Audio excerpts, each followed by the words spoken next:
بسم اللہ الرحمن الرحیم۔ نبی صلی اللہ علیہ وآلہ وسلم اور فرشتوں کا تعریف شدہ نبوی علاج۔ اکرمہ کہتے ہیں کہ ابن عباس رضی اللہ تعالی عنہما کے پاس پچنا لگانے والے 3 غلام تھے۔ ان میں سے 2 ابن عباس اور ان کے اہل و عیال کے لیے غلہ حاصل کرتے تھے اور ایک غلام ان کو اور ان کے اہل و عیال کو پچنا لگاتا تھا۔ ابن عباس رضی اللہ تعالی عنہما کہتے ہیں کہ نبی اکرم صلی اللہ علیہ وآلہ وسلم نے فرمایا، پچنا لگانے والا غلام کیا ہی اچھا ہے، وہ فاسد خون کو دور کرتا ہے، پیٹھ کو ہلکا کرتا ہے اور آنکھ کو صاف کرتا ہے۔ آپ صلی اللہ علیہ وآلہ وسلم معراج میں فرشتوں کی جس جماعت کے پاس سے گزرے، انہوں نے یہ ضرور کہا کہ تم پچنا ضرور لگواؤ۔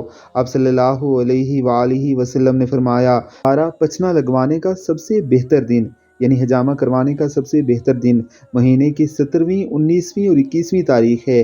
آپ صلی اللہ علیہ وسلم نے مزید فرمایا، سب سے بہتر علاج جس کو تم اپناؤ وہ ناک میں ڈالنے کی دعا، منہ کی طرف سے ڈالی جانے والی دعا، پچنا اور دست آور دعا ہے۔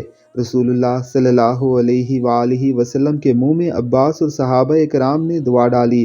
رسول اللہ صلی اللہ علیہ وآلہ وسلم نے پوچھا، میرے منہ میں کس نے دعا ڈالی؟